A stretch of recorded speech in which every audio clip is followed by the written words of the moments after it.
গুচ্ছ বিশ্ববিদ্যালয় ভর্তি পরীক্ষায় বিশেষ পর্যায়ে আবেদন সংক্রান্ত খুব গুরুত্বপূর্ণ একটি নোটিশ এসেছে এবং গুচ্ছ বিশ্ববিদ্যালয় ভর্তি পরীক্ষায় ১৯টি বিশ্ববিদ্যালয়ের সাথে আরও নতুন একটি বিশ্ববিদ্যালয় যুক্ত হয়েছে, নওগাঁ বিশ্ববিদ্যালয়। এই পুরো আপডেটগুলো নিয়ে আজকে ভিডিওতে আমি কথা বলবো। সো তার পাশাপাশি তোমাদেরকে বলে রাখি, তোমরা কিন্তু যারা গুচ্ছ বিশ্ববিদ্যালয় ভর্তি পরীক্ষায় আগে আবেদন করনি, তোমাদের জন্য নতুন একটি সুযোগ। তোমরা এখন কিন্তু আবার আবেদন করতে পারবে। যারা মিস করেছো তারা কিন্তু আবেদন করতে পারবে।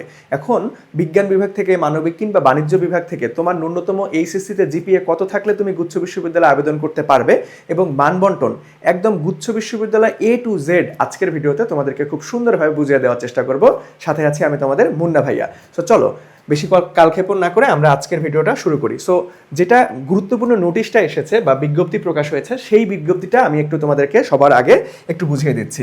সো সম্প্রতি নওগাঁ বিশ্ববিদ্যালয়ে 25-26 সেশনে দুটি বিভাগে হিসাব বিজ্ঞান ও আইন শিক্ষার্থী ভর্তির অনুমোদন পাওয়ায় ভর্তিচ্ছু শিক্ষার্থীদের জিএসটি ভর্তি পরীক্ষায় নওগাঁ বিশ্ববিদ্যালয়ে ভর্তিতে অন্তর্ভুক্ত বিষয়টি বিবেচনায় আগামী ভালো মতো ডেটটা খেয়াল করবা যে কত তারিখ থেকে কত তারিখ পর্যন্ত তোমরা যারা আগে আবেদন করনি তোমরা কিন্তু আবেদন করতে পারবে। সো আগামী 12/1/2026 অর্থাৎ আজকে থেকে তোমরা, আজকে দুপুর 2টা থেকে শুরু হয়েছে, 16/1/2026, দ্যাট মিনস শুক্রবার পর্যন্ত, আগামী শুক্রবার পর্যন্ত তোমরা কিন্তু যারা গুচ্ছ বিশ্ববিদ্যালয় ভর্তি পরীক্ষায় এখনও আবেদন করেনি তোমরা কিন্তু আবেদন করতে পারবে। এটা কিন্তু অনেক বড় একটা সুযোগ, কারণ গুচ্ছ বিশ্ববিদ্যালয় ভর্তি পরীক্ষায় বাংলাদেশের সব থেকে বেশি সংখ্যক সিট থাকে এবং তার পাশাপাশি তোমাদের সব থেকে কম জিপিএ লাগে। তোমাদের যাদের এইচএসসি রেজাল্ট তুলনামূলক একটু পিছিয়ে পড়েছো বা একটু খারাপ হয়েছে, তোমরা কিন্তু খুব সহজেই গুচ্ছ বিশ্ববিদ্যালয় ভর্তি পরীক্ষায় আবেদন করতে পারবা, কারণ এখানে সব থেকে জিপিএ কম লাগে। আমি একটু পরে তোমাদেরকে দেখাবো যে কোন বিভাগ থেকে কত ন্যূনতম জিপিএ লাগে এবং কোন কোন বিষয় তোমাকে উত্তর করতে হবে গুচ্ছ বিশ্ববিদ্যালয় ভর্তি পরীক্ষায়। সো আমি আবারও ডেটটা তোমাদেরকে একটু ভালো মতো মনে রাখতে বলবো, কারণ এই ডেট যদি তোমরা মিস করো এরপরে কিন্তু আর কখনোই তোমরা কি করতে পারবা না, আবেদন করতে পারবে না। তার মানে আজকে থেকে, আজকে দুপুর অর্থাৎ 12ই জানুয়ারি থেকে তোমাদের 16ই জানুয়ারি পর্যন্ত এই আবেদনটা করা যাবে। সো তারপরে দেখো যে 16 জানুয়ারি তোমাদের কি বলছে, রাত 11:59 পর্যন্ত নিম্নে উল্লেখিত শর্তে জিএসটি গুচ্ছের ভর্তি পরীক্ষায় অংশগ্রহণের জন্য আবেদন করতে পারবে। সো এখানে কিছু শর্ত দেওয়া আছে, সেই শর্তগুলো চলো আমরা দেখে নিই যে কি কি শর্ত আছে।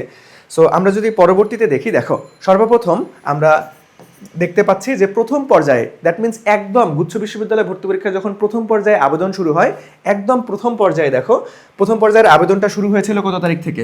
তোমরা যারা একদম প্রথম পর্যায়ে করেছো তারা কিন্তু জানো যে প্রথম পর্যায়ের আবেদন 30/12 অর্থাৎ 30 ডিসেম্বর 2025 বিগত বছরে কিন্তু শুরু হয়েছিল। দ্বিতীয় পর্যায়ে হচ্ছে 12 তারিখ থেকে আবার একটা সুযোগ দিছিল, 12ই জানুয়ারি থেকে 16ই জানুয়ারি। যেমন এই যে দ্বিতীয় পর্যায়ে কিন্তু এখন এই যে 12 জানুয়ারি থেকে, অর্থাৎ আজকে থেকে তোমরা একটা সুযোগ পাচ্ছ নতুন করে, যে 12 জানুয়ারি থেকে কত জানুয়ারি পর্যন্ত ভাইয়া, 16 জানুয়ারি পর্যন্ত তোমরা কি করতে পারবা, আবেদনকৃত সকল শিক্ষার্থীদের যোগ্যতা অনুযায়ী জিএসটি গুচ্ছ সকল অর্থাৎ 20টি বিশ্ববিদ্যালয়ের ভর্তির জন্য বিবেচিত হবে। ওকে, তার মানে আগে যারা অ্যাপ্লাই করছো তারাও যেমন পরীক্ষা দিবে, যেভাবে রেজাল্ট হবে, এখন যারা অ্যাপ্লাই করবে, যারা পরীক্ষা দিবে, ঠিক একইভাবে সম্মানিত গুচ্ছ সকল অর্থাৎ 20টা, আগে ছিল 19টা বিশ্ববিদ্যালয়, এখন নতুন একটা বিশ্ববিদ্যালয় যুক্ত হয়েছে, নওগাঁ বিশ্ববিদ্যালয়।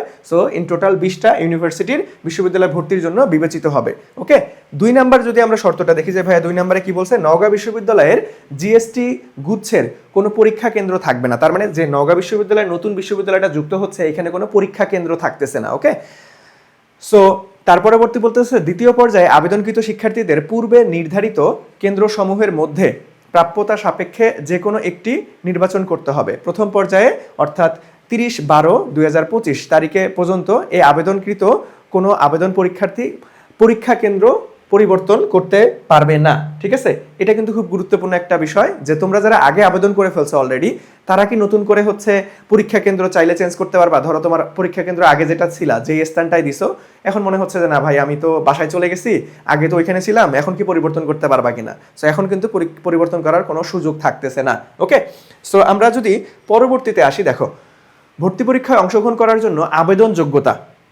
সো আমরা যে আপডেটটা আসছে সেই আপডেটটা তো খুব সুন্দরভাবে দেখে ফেললাম যে ভাই তোমরা নতুন করে আবার ভর্তি পরীক্ষায় আবেদন করতে পারতেছো, যারা আবেদন করতে পারোনি, কারণ নতুন একটা বিশ্ববিদ্যালয় যুক্ত হয়েছে, নওগাঁ বিশ্ববিদ্যালয়। সো এই জন্য তোমরা এই সুযোগটা পাচ্ছ আবারও, এবং সেটার একটা নির্দিষ্ট তারিখ প্রকাশ করেছে, 12 জানুয়ারি থেকে 16 জানুয়ারি রাত 11:59 পর্যন্ত তোমরা পরীক্ষার জন্য আবেদন করতে পারবে। এখন কথা হচ্ছে যে ভাইয়া তুমি সায়েন্স, আর্টস কিংবা কমার্স, যেই বিভাগেরই শিক্ষার্থী হও না কেন, কোন বিভাগের জন্য তোমাকে কততম ন্যূনতম জিপিএ থাকতে হবে বিশ্ববিদ্যালয় ভর্তি পরীক্ষায় অ্যাটেন্ড করতে হলে বা আবেদন করতে গেলে, এবং তুমি বিশ্ববিদ্যালয় ভর্তি পরীক্ষায় কোন বিভাগ থেকে কোন কোন বিষয় দাগাতে হবে, এইটা অনেকেরই আলটিমেটলি বুঝতে অসুবিধা হয়। চলো আমি তোমাদেরকে খুব সুন্দরভাবে এই জিনিসটা বুঝাই দিচ্ছি যে ভর্তি পরীক্ষার জন্য আবেদন যোগ্যতা যদি আমরা সবার আগে দেখি, দেখো সবার আগে আমরা যে বিষয়টা দেখতেছি যে ভাইয়া 2021, 22 ও 23 সালে এসএসসি ও সমমান, তার মানে যাদের এসএসসি সালটা 21, 22, 23 এবং 24 ও 25 সালে এইচএসসি, তার মানে যারা ইমপ্রুভমেন্ট দিছো তারা কিন্তু পরীক্ষা দিতে পারবা, কোনো সমস্যা নাই। যারা 24 সালে এইচএসসি দিছো তারা কিন্তু গুচ্ছ পরীক্ষা অ্যাটেন্ড করতে পারবা, এবং যারা 25 সালে দিছো তারা তো আলটিমেটলি পারতোসই। ওকে, সো তোমার এইচএসসি সালটা কি থাকতে হবে? তোমার এইচএসসি সালটা থাকতে হবে 2021, 22, 23 এসএসসি, এবং এইচএসসি থাকতে হবে কত ভাইয়া? এইচএসসি থাকতে হবে হচ্ছে 24 বা 25, দুইটা শিক্ষাবর্ষের শিক্ষার্থী তোমরা কি করতে পারবা? অ্যাপ্লাই করতে পারবা। সো আমি যদি আসি যে ভাইয়া তারপরে এবিসি আবেদন করতে পারবা। ওকে, সো এইখানে কিন্তু খুব গুরুত্বপূর্ণ একটা বিষয় আমি তোমাদেরকে একটু শেয়ার করি, সেটা হচ্ছে গুচ্ছ বিশ্ববিদ্যালয় ভর্তি পরীক্ষায় বিভাগ পরিবর্তন কোনো ইউনিট নেই। গুচ্ছ বিশ্ববিদ্যালয় ভর্তি পরীক্ষায় বিভাগ পরিবর্তন কোনো ইউনিট নেই, তোমাকে নিজ বিভাগেই পরীক্ষা দিতে হবে। অর্থাৎ তুমি বিজ্ঞান বিভাগের শিক্ষার্থী, তোমাকে বিজ্ঞান বিভাগেই পরীক্ষা দিতে হবে। তুমি মানবিক বিভাগের শিক্ষার্থী, তুমি মানবিক বিভাগেই পরীক্ষা দিতে হবে। এখানে কোনো বিভাগ চেঞ্জের অপশন নেই। কিন্তু এখানে একটা কথা আছে, ধরো আমি বিজ্ঞান বিভাগের শিক্ষার্থী, আমি বিজ্ঞান বিভাগেই পরীক্ষা দিলাম, পরীক্ষার রেজাল্টের পর যখন আমি বিশ্ববিদ্যালয়ে ভর্তি হব যে কোনো একটা সাবজেক্টে, যখন আমি সাবজেক্ট চয়েস দেব, তুমি চাইলে তখন তুমি কি করতে পারবা? বিভাগ পরিবর্তন করতে পারবা। অর্থাৎ আমি বিজ্ঞান বিভাগের শিক্ষার্থী, আমাকে পরীক্ষা দিতে হবে বিজ্ঞান ইউনিটে, কিন্তু আমি চাইলে ভর্তি হওয়ার সময় ধরো আমি যে কোনো একটা মানবিকের সাবজেক্টে ভর্তি হইতে পারবো, যেমন আমি ল ডিপার্টমেন্টে ভর্তি হইতে পারবো সায়েন্সের শিক্ষার্থী হয়েও।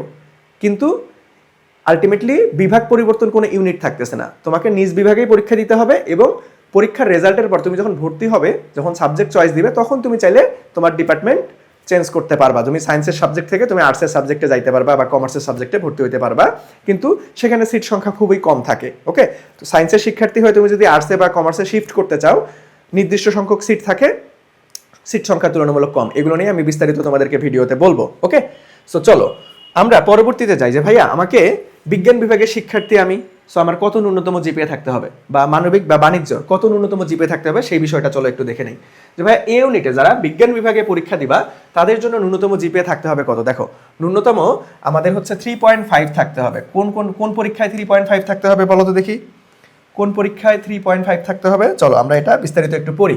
যে বিজ্ঞান শাখা হতে এইচএসসি বা সমমান পরীক্ষায় উত্তীর্ণ আবেদনকারীর এসএসসি ও এইচএসসি উভয়ই চতুর্থ বিষয় সহ, মানে এসএসসি ও এইচএসসি, দেখো এসএসসি সমমান ও আমাদের কি ভাইয়া এইচএসসি সমমান উভয়ই চতুর্থ বিষয় সহ তোমাকে কি থাকতে হবে?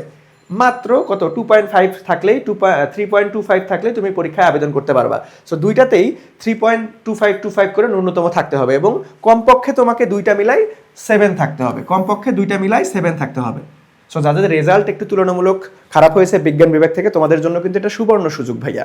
ওকে, তোমরা এখানে স্ট্রংলি কামব্যাক করতে পারবা, কারণ এখানে তোমাদের এখনো পর্যাপ্ত অনেক সময় আছে। গুচ্ছ বিশ্ববিদ্যালয় ভর্তি পরীক্ষার জন্য তোমাদের এখনো অনেক পর্যাপ্ত তোমরা সময় পাবা। তোমরা চাইলে এখন থেকে খুব সুন্দরভাবে পড়াশোনা করে নিজেকে সুন্দর একটা কামব্যাকে দিতে পারবা। ওকে, আচ্ছা, তার মানে আমাদের ন্যূনতম বিজ্ঞান বিভাগের জন্য কি লাগতেছে? এসএসসি এবং এইচএসসি দুইটাতে ন্যূনতম 3.25 করে লাগবে, এবং দুইটা যোগ করে কমপক্ষে 7 হইতে হবে। যাদের আছে তারা আবেদন করতে পারতেছো। আমরা যদি বিজ্ঞান বিভাগে দেখি, বিজ্ঞান বিভাগ বাদ দিয়ে যদি আমরা এখন মানবিক বিভাগ দেখি, বি ইউনিট, সো বি ইউনিটে দেখো এসএসসি এবং এইচএসসিতে তোমাকে ন্যূনতম কত থাকতে হবে? বি ইউনিটে একটু কম 3.00 এবং টোটাল 6.00 তোমাকে থাকতে হবে, তাহলে তুমি অ্যাপ্লাই করতে পারবা।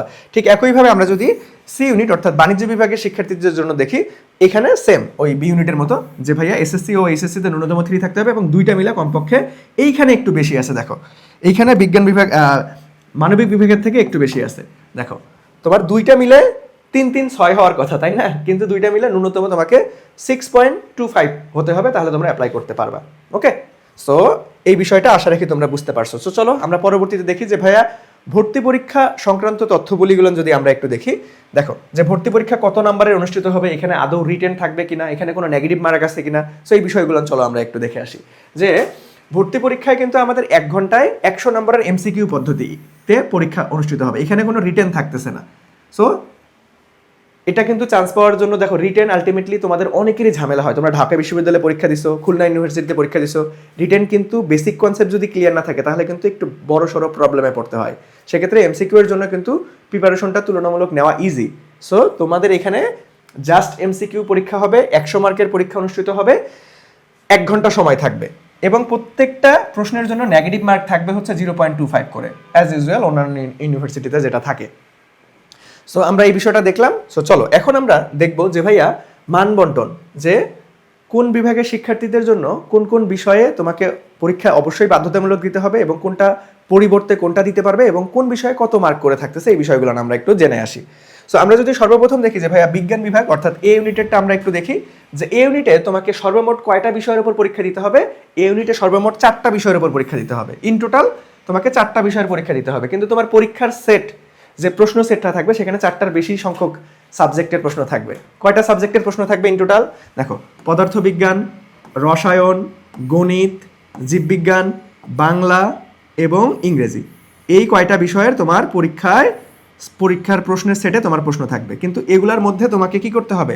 যে কোনো 4টা দিতে হবে না, সেই শর্তগুলাই তোমাকে একটু বলতেছি। দেখো, এই যে পদার্থ এবং রসায়ন যে সেগমেন্টটা আছে, এই সেগমেন্টে তোমাকে পদার্থ ও রসায়ন অবশ্যই বাধ্যতামূলক তোমাকে অ্যাটেন্ড করতেই হবে। দেখো, তোমার ইন টোটাল 4টা দিতে হবে পরীক্ষা, সাবজেক্টে দিতে হবে, তার মধ্যে বাধ্যতামূলক 2টা পদার্থ এবং রসায়ন, তোমাকে এই 2টা সাবজেক্ট বাধ্যতামূলক দিতেই হবে।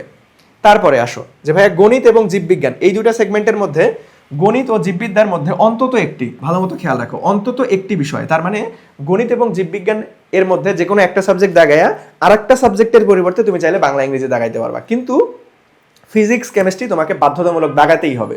বুঝতে পারছো? তার মানে গণিত ও জীববিদ্যার অন্তত একটি তুমি দাগাবা, অন্যটার পরিবর্তে বাংলা ইংরেজি দাগাইতে পারবা তুমি। এখন তুমি আমাকে প্রশ্ন করতে পারো, ভাই আমার বাংলা ইংরেজির দরকার নাই, আমি ফিজিক্স কেমিস্ট্রি ম্যাথ বায়োলজি দাগাবো, এটা কি পারবো না? অবশ্যই পারবা। তুমি চাইলে ফিজিক্স কেমিস্ট্রি বাধ্যতামূলক তো এটা আছে, এটা জাস্ট বাধ্যতামূলক, তুমি চাইলে ম্যাথ বায়োলজি দুইটাই দাগাতে পারবা, অথবা ম্যাথ বায়োলজির পরিবর্তে মানে ম্যাথ এবং বায়োলজি এই 2টা সাবজেক্টের মধ্যে অন্তত একটা দাগানোর পরে আর একটা সাবজেক্টের পরিবর্তে বাংলা ইংরেজি দাগাইতে পারবা। ক্লিয়ার? সো দেখো, প্রত্যেকটা সাবজেক্টে কত মার্ক করে থাকবে ভাইয়া? প্রত্যেকটা সাবজেক্টেই হচ্ছে 25 মার্ক করে থাকবে।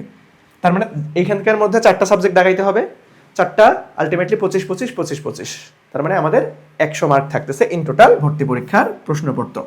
বুঝতে পারছো? এই ইউনিটেরটা ক্লিয়ার হয়েছে? তার মানে তোমাকে বাধ্যতামূলক ফিজিক্স কেমিস্ট্রি দাগাতেই হবে, তার পাশাপাশি উচ্চতর গণিত এবং জীববিজ্ঞান তোমরা চাইলে এই 2টাই আনসার করতে পারবা, অথবা তোমরা চাইলে এই 2টার মধ্যে যে কোনো একটা দাগায় আর একটার পরিবর্তে বাংলা অথবা ইংরেজি দাগাইতে পারবা। তবে ইন টোটাল তোমাকে 4টা বিষয়ের পরীক্ষা দিতে হবে, প্রত্যেক সাবজেক্টের 25 মার্ক করে থাকতেছে। নেক্সটে আসো, বি এবং সিটা নিয়ে একটু কথা বলি। যে ভাইয়া আমরা যদি দেখি যে বি ইউনিট অর্থাৎ মানবিক বিভাগের শিক্ষার্থীদের জন্য আমাদের হচ্ছে বাংলা ইংরেজি 35 করে থাকতেছে, বাংলা এবং ইংরেজি দুইটা সাবজেক্টে 35 মার্ক করে থাকতেছে। আর অনুষ্ঠিত হবে সাধারণ জ্ঞান। এখানে অপশনাল সাবজেক্টের পরিবর্তে অন্য কোনো সাবজেক্ট বা যে কোনো একটা সাবজেক্টের পরিবর্তে অন্য কোনো সাবজেক্ট, এগুলোর কোনো কিছু নাই। তোমাকে বি ইউনিটে বাংলা ইংরেজি সাধারণ জ্ঞান এই 3টা বিষয়ের উপর পরীক্ষা দিতে হবে। বাংলা ইংরেজি 35 করে থাকতেছে, সাধারণ জ্ঞানে 30 থাকতেছে, এই ইন টোটাল 100 মার্কের পরীক্ষা তোমাকে দিতে হবে। সো সাধারণ জ্ঞানের মধ্যে দেখো কিছু স্পেসিফিক তোমাকে হচ্ছে কথাবার্তা বলে দিছে, যেমন বাংলাদেশ ও আন্তর্জাতিক বিষয়াবলী এবং মাধ্যমিক বা সমমান ও উচ্চ মাধ্যমিক ও সমমান পর্যায়ে পঠিত কি কি বিষয়ে আসলে সাধারণ জ্ঞান পরীক্ষা হবে। এই যে পৌরনীতি ও সুশাসন একটা সাবজেক্ট, সমাজবিজ্ঞান এই সাবজেক্ট থেকে আসবে, তারপরে অর্থনীতি, ইতিহাস, যুক্তিবিদ্যা, ভূগোল, তথ্য প্রযুক্তি সংক্রান্ত থেকে প্রশ্ন হবে। ঠিক আছে? তার মানে এখানে সাধারণ জ্ঞানের ভিতরে কে কে ঢুকতেছে দেখো, পৌরনীতি ও সুশাসন, সমাজবিজ্ঞান, অর্থনীতি, ইতিহাস, আমাদের হচ্ছে যুক্তিবিদ্যা, ভূগোল, তারপরে হচ্ছে তথ্য যোগাযোগ প্রযুক্তি, সবগুলাই ঢুকতেছে। সাধারণ জ্ঞান মানে এই না যে বাংলাদেশ পার্ট এবং আন্তর্জাতিক পার্ট, এরকম না। তার মধ্যে দেখো এই যে অর্থনীতি আসবে, ইতিহাস আসবে, যুক্তিবিদ্যা আসবে, ভূগোল আসবে, তথ্য যোগাযোগ প্রযুক্তি আসবে, পৌরনীতি আসবে, সমাজবিজ্ঞান আসবে। বুঝতে পারছো? সো এই স্পেসিফিক জায়গাটা খেয়াল রাখবে যে ভাই সাধারণ জ্ঞানে কিন্তু এখানে বেশ কয়েকটা মনে করো সাবজেক্ট ঢুকতেছে। ওকে?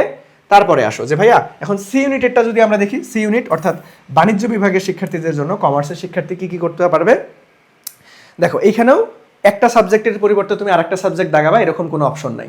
শুধুমাত্র বিজ্ঞান বিভাগের শিক্ষার্থীরাই এই সুযোগটা পাবা যে অমুক সাবজেক্টের পরিবর্তে তুমি অমুক সাবজেক্ট দাগাইতে পারবা। আর্টস কিংবা কমার্সের শিক্ষার্থীরা এই সুযোগটা পাচ্ছ না, তোমাদের যা থাকবে তাই উত্তর করতে হবে। দেখো, হিসাব বিজ্ঞান 35 মার্ক থাকবে, দেখো হিসাব বিজ্ঞানে 35 মার্ক থাকবে, ব্যবসা সংগঠন ও ব্যবস্থাপনা এটাতে 35 মার্ক থাকবে। এই দুটো সাবজেক্টে 35 করে থাকবে কমার্সের শিক্ষার্থীদের জন্য। তারপরে বাংলা ইংরেজি, তারপরে যদি আমরা বাংলা ইংরেজি দেখি, বাংলা ইংরেজিতে তোমাদের 15-15-30 থাকবে। এই ইন টোটাল তোমাদের 100 মার্কের পরীক্ষা অনুষ্ঠিত হবে।